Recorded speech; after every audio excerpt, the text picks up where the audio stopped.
Welcome to Modern Aikidoist Podcast. My sincere thanks to listeners and those who have liked, subscribed, and commented. Your interest is noticed and deeply appreciated.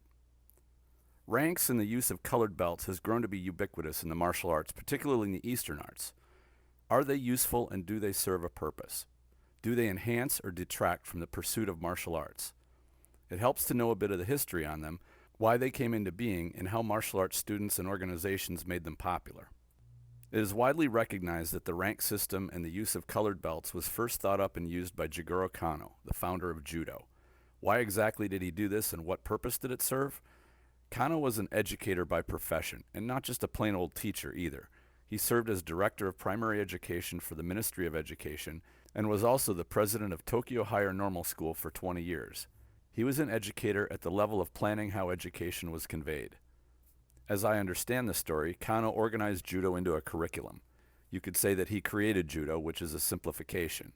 Really, Kano adopted what we know as Judo from Jiu-Jitsu by organizing the techniques and teaching methods, creating a rule set for the sport of Judo, and made learning it popular.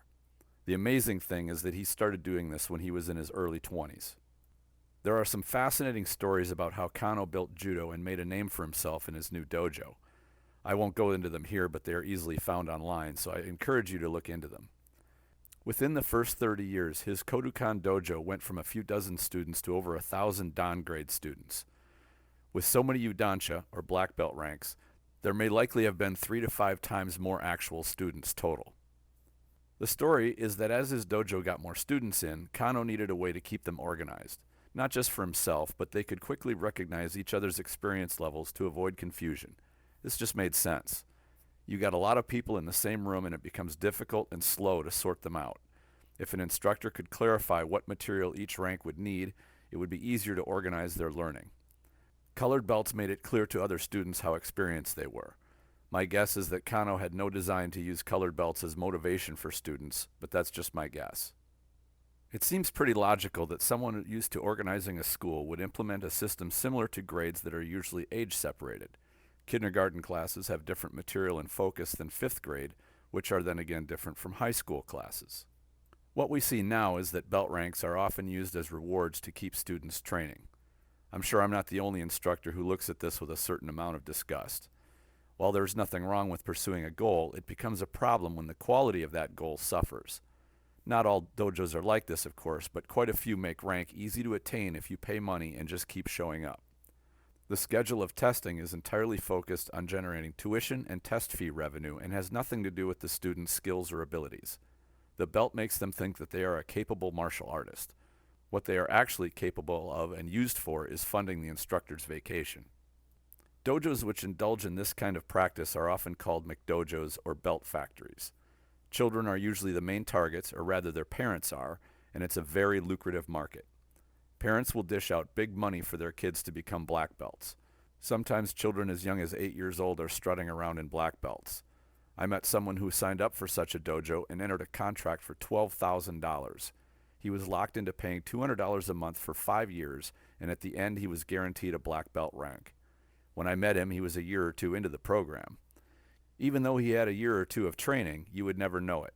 Great guy, but had no idea what to do with his body. It was very clear he was being exploited for his money, and he would emerge from the program with little or no skill and with a lot less money. I believe anyone who takes advantage of people like this is unethical and harms the martial arts. The Aikido I was brought up under also had rank tests, which almost all do, as well as colored belts. When I went independent, I gave a great deal of thought to whether or not to keep the tests, ranks, and belt colors.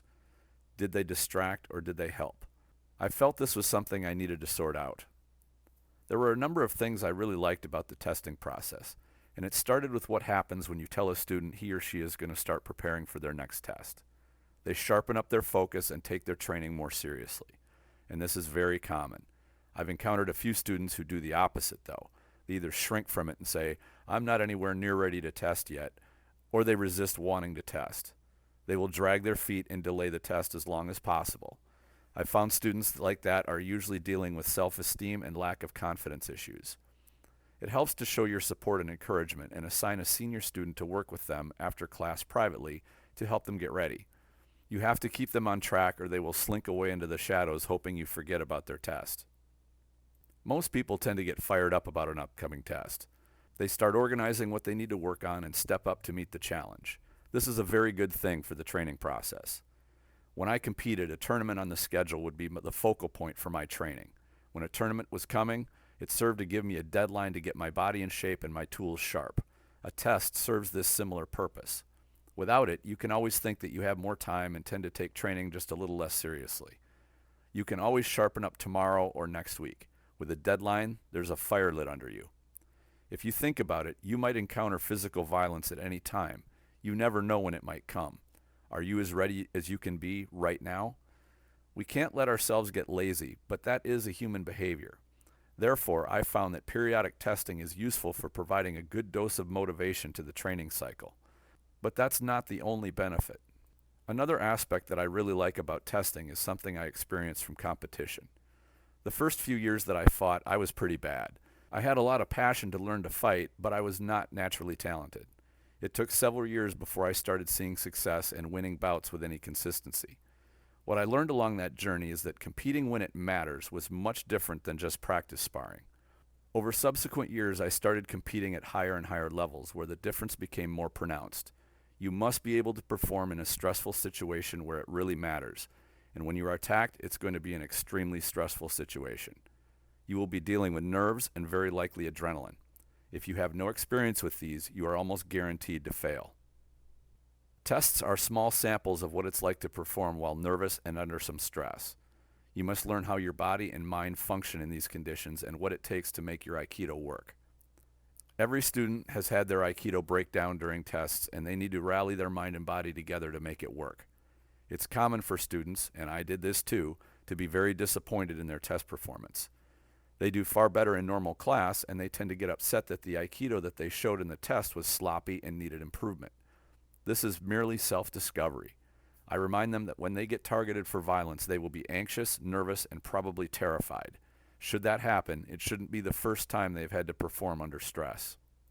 The tests I administer are not brutal or vicious, but they are difficult. The pressure mostly comes from a student not wanting to screw up in front of everyone or their instructor. I instruct the students that unlike class, if you mess up, you have to finish with something. Whatever it is, make it work. I don't care if your technique looks pretty or is flawless. It must function and keep you safe. After their test, I talk with the student and ask them what they felt were the 2 or 3 major things they learned about how they work under stress. We talk about what worked well and what needs to be improved.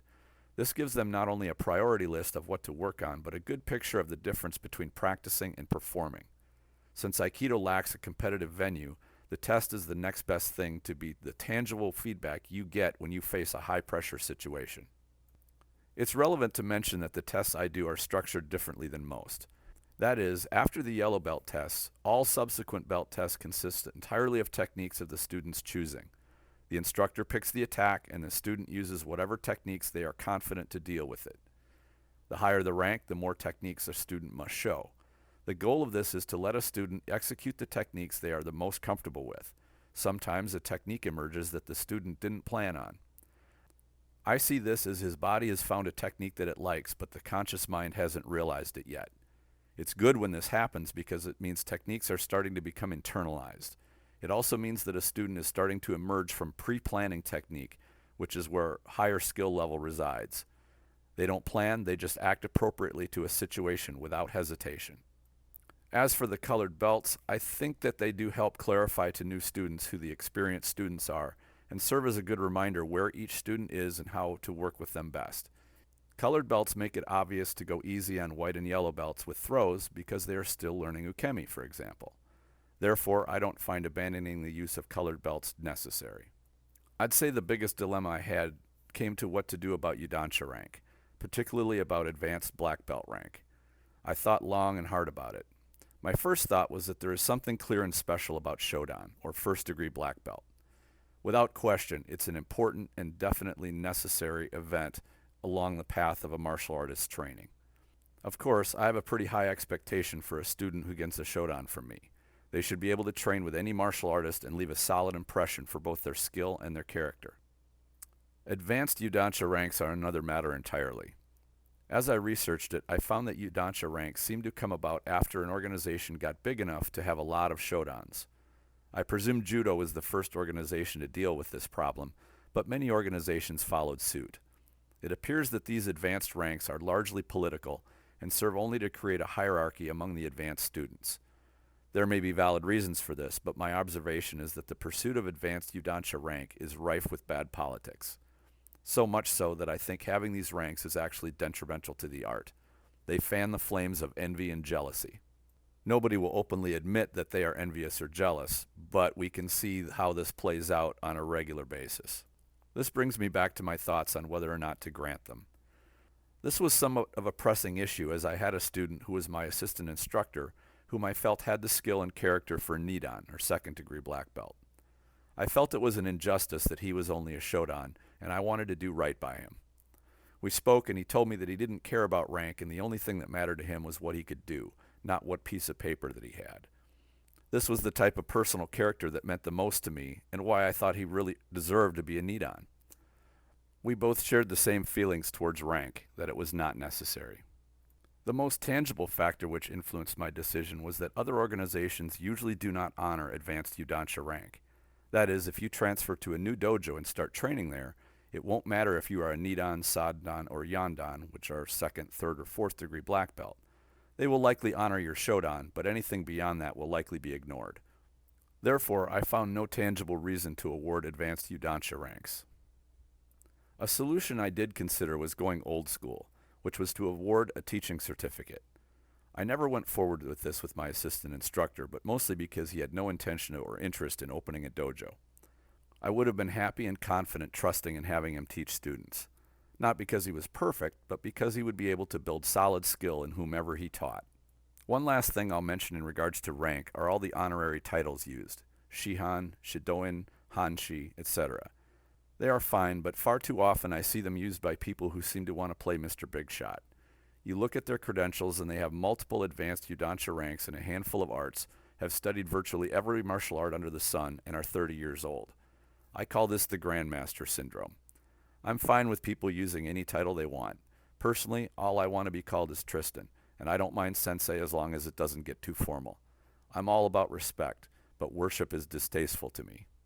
I think the Aikido world has too much worship in it. In the end, I think rank and titles have kind of run out of control in the martial arts world. Prestige, fame, and seniority are false pursuits in my book. They also lead to some bad behavior when people start using them to build cults and manipulate people. These things are in direct conflict to the honor and character that I believe the martial arts should stand for. Some ranks, belts, and titles are useful, and others are not. That's just my take on it. What do you think? What are other topics you're interested in hearing covered in this podcast? Please share your ideas in the comments if you're watching this on YouTube. You can also go to the Facebook group Aikido the Martial Side and post a comment. You can also support this podcast by donating either through a monthly sponsorship or a single donation of any amount you like. I always like hearing from listeners of the show, whether through comments or questions. Thank you all for sharing your interest. Enjoy your training.